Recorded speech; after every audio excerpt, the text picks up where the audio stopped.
G'day subscribers. Today we're going to talk about some Nasco accessories, some bits and pieces you'll find on an FJ, and some other things that I've come across when I've been looking for FJ Holden parts out in the wild, as well as a couple of other technical tips. You're with Jules Knight and Louis, everyone knows him as Supervisor Louis, on Jive Talking Garage. Now look, the first thing that I wanted to talk about was listed on the Holden Master Parts catalogue. This is the FJ series, as Louis not trying to eat the book, but it shows you the front external, the back external, the dash, and also the inside. Now, number 21 on the inside is the steering lock. So I'm just going to put Louis down. There you go, bud. So steering lock wise, you know, when they're farm fresh, you can see them like that. Pick them up. But they're really a glorified Lockwood padlock. And they go around the steering wheel and the gear shift. And what they do is they just click on, the gear shift goes through there. Like I'll just simulate it with a, so that's your gear shift, say, and then this goes through your steering wheel onto the gear shift, and it just locks with the padlock to the back. Now, that being the case, I really like this. Now, as I've said to a lot of people, Nasco didn't make anything. Nasco don't make locks. They specify, obviously, the shape of them to fit the FX and FJ steering, 48215 and FJ steering, and that's what they would have specified to Lockwood. And as you can see, you know, I've still got the Lockwood keys there, and it's got Lockwood written on it and everything. So they're a good thing. They're really, really good. I've had one for each car, and I think the steering lock's a good thing. But like all things, as time goes by, things get improved. Now, Stay Put came out with this in later models. So very similar sort of situation whereby, you know, your gear shift is there, that goes onto your gear shift, and then this part locks onto your steering wheel. So they can't shift or steer if they steal your car. So that's Stay Put. I've had that for years, but you know, with my Nasco panel van, I had a new old stock one of these, and when I sold my ute, I let it go. And you buy things back when you get back into things, but anyway, particularly when you're away for 15 years like I was.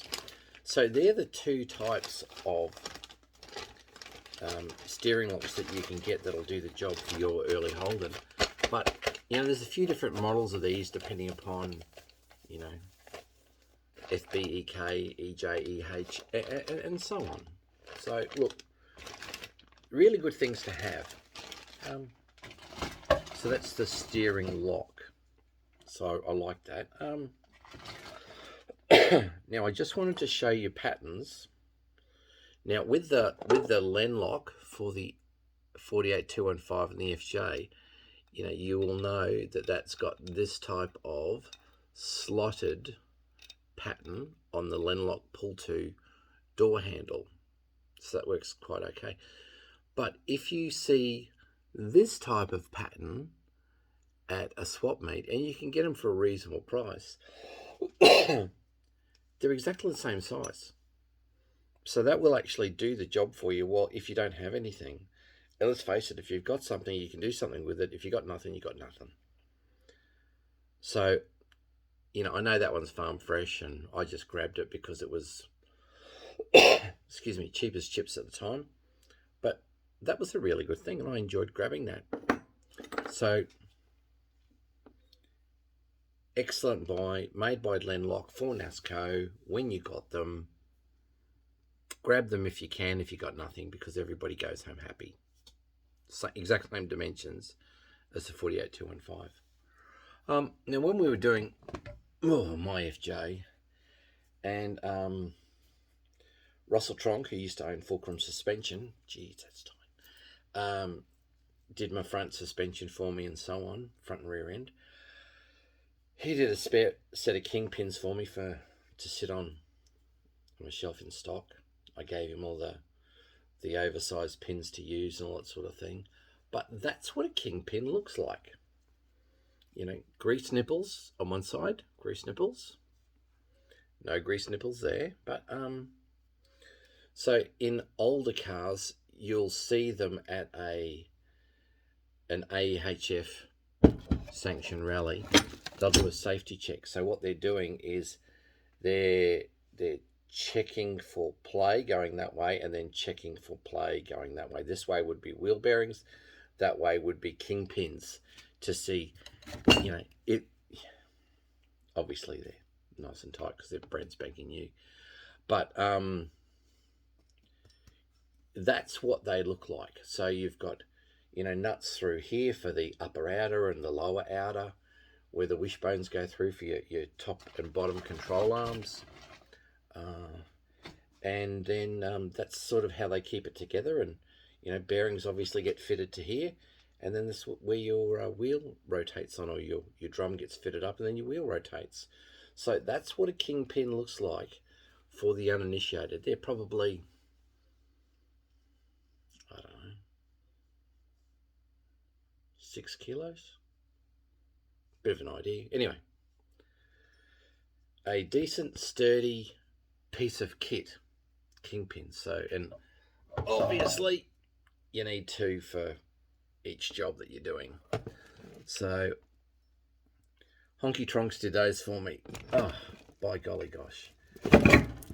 Right, everything's falling apart here at the Jive Talking Garage. That's fine. Now, bit of a technical thing before we go back to the Holden business. Now look, I'm not a gifted mechanical person. This is just a piece of mechanical thing that I had to do the other day. And I had to replace this grommet and fuel configuration as it is. There was fuel and fuel going in and fuel returning. And so what I did was, when I got the new piece of this, because this had seen better days, I went and got the new article.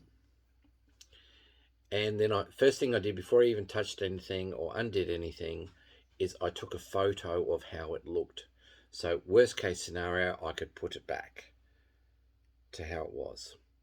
But then I took the piece out, and then, for instance, whatever had to go on here, I put that on the fuel side of the new piece. Okay, so I knew, okay, well, yep, that matches. I'll put it on the new piece. And then I did this little pipe on the new one. So I took the old one off, put the one new one on. And then I took this old one off here, and then I put the new one on. Excuse me. So as a consequence, I was going step by step and just replacing things as I went. And lo and behold, I surprised myself and it worked perfectly. But that's a whole different story. Now, when I was doing a lot of work in getting Project Julius to the finish line to Christmas last year, obviously, spray gun, a lot of work, you know, putting things in thinners and hanging things up and all that sort of thing. That was fine, but you know, sometimes you just need fiddly jobs. But fiddly jobs can get expensive at, say, $40 a can, $42 a can, whatever it is, and you think, oh, well, you know, if you got the paint, probably about 6 litres left there, so I've got 10 litres there. So if I've got a small fiddly job and I need to use the colour, I've got this. So this compares a little bit differently to that, 150 mils. But all I'm doing is I'm making up the same ratio of paint, irrespective of whether it's, colour, gloss, or whatever is the case, into a minigun. And then I'm just applying the minigun to do the same sort of job that I was going to use the normal size gun for anyways. So I think these are a really good idea for fiddly small jobs, particularly little jobs that you only need a little bit for. It saves you loading a whole gun and filling the pot up with a whole lot of product. And let's face it, you've got to mix it all up, and then you're diluting whatever you've got back in the can out from the pot into the can. But I think that is a really good little thing to do, and I'm super duper happy with that. I think I picked that up for about $70. Yeah, I was really happy with that. So there you go. Minigun, little jobs, everyone goes home happy. So let's, a couple more things to talk about. Now, so I've only ever bought out of the 48215 and FJ series. I've had other models and whatever, probably had 11 all up, but I've never had a 48215.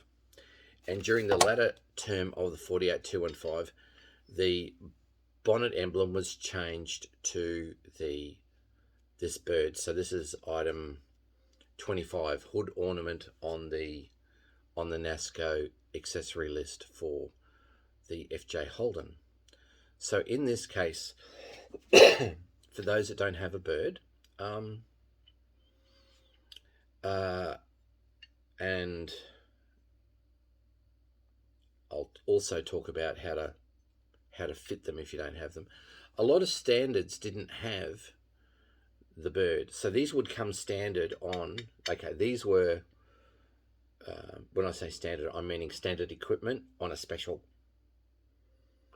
So that's the 225 FJ 225.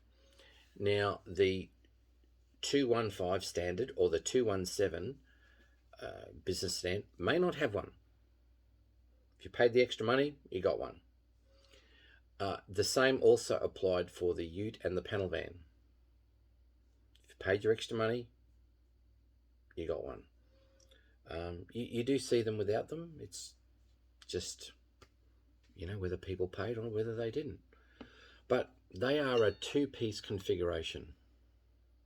So the wings fit in to the body of the bird. That's how they work.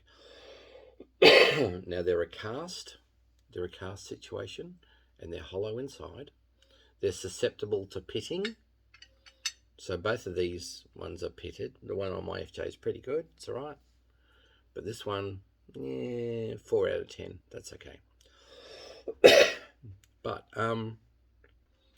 so what I do, if I was fitting that to a car that didn't have one, I would make a template that goes from there out of manila folder to there, and then I would put a hole in the template there and a hole in the template there, because that's where the bolts from the bonnet go through the bonnet and up into the bird to hold it into place. But what you're doing is you're making a template. Now I did one for Professor Mark in Adelaide. But then what I do is, once I get the template right, well then I actually cut the template to the exact size of this, so I can lay it down where the work needs to be done, so on the bonnet.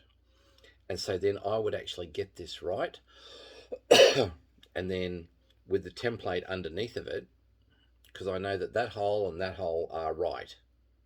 So once I got this right on where it sits on the bonnet with the template underneath of it, I take this off with the template underneath of it, leaving that there, and I would just put some masking tape forward and back, and then I would run masking tape around it in case that any drill moves. And then I would just center punch, hole punch here and hole punch here through the template because the holes are already now known from the template. And then once I've got them in the right spots, it would be a case of, well, that's when I would put my pilot drills through. And then I would drill to the correct size so that the bolts that go through the bonnet could actually then be put in place. There's a big and a little, big to the front, littler to the back, and then you would have your bird fitted properly, and then I would just take all the masking tape away, and it would be a perfect installation, and the owner, or if it's yours, yourself, would be happy. So that's sort of how you work with templates.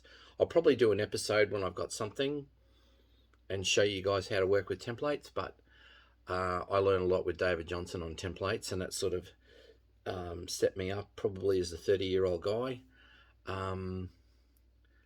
for the remainder of my time. No, probably wasn't 30, it was probably about 26, but anyway, put that aside.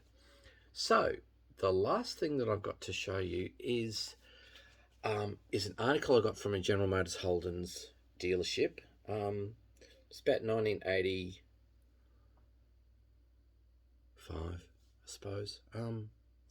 And me and my buddies, if we were going to the Sydney Super Swap or Bendigo or Newcastle Swap Meet, well, we would take a couple of days off to get there.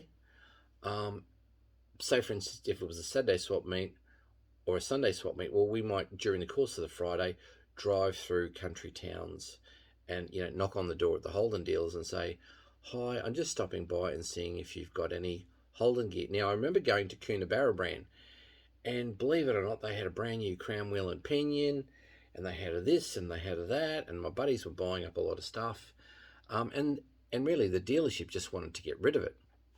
But the thing that caught my eye, and the thing that I liked, now this was when your car was serviced, in looking after stuff for you, they would actually put these down on the floor.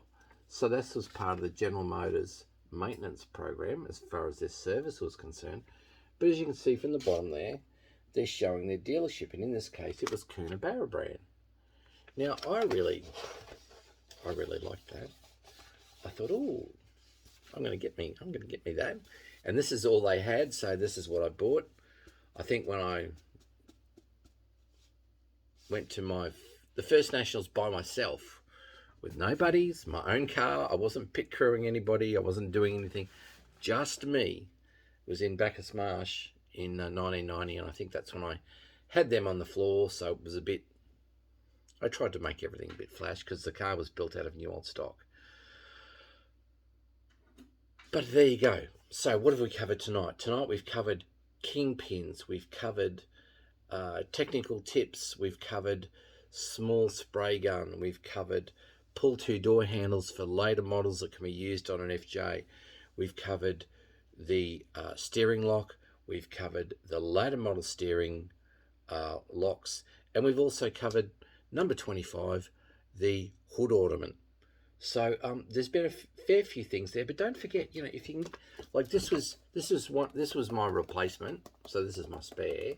My other one's in pristine condition, but these catalogs are really, really good, because if you're looking for something, well, in a lot of instances, there's lots of illustrations there, there's lots of technical information, and it helps you find the right part number for something, or the part number to look for. If you've got a part number, an item and a part number, well, what actually is it? That book tells you a lot. All you've got to do is use that in conjunction with your workshop manual, and gee whiz, you can find out a lot of stuff, and you can decipher a lot of stuff. So I use the Nasco, well, sorry, let me rephrase that. I use the Master Parts Catalogue, I use the workshop manual, because there's so many tips and tricks in there that you got to learn. All these old fellas are forgetting about the things that we're learning. And also the Nasco accessory catalogues. So Master Parts Catalogue, workshop manual, and Nasco catalogues are the three things that you need. There's other bits and pieces that you get, but they're the top three. You can get the weekly newsletters and monthly newsletters and accelerator magazines. But anyway, hope you've enjoyed the episode today. Louis left us in peace, so he stopped supervising. But in the meantime, don't forget to share, like, and subscribe. But more importantly, enjoy your Holden.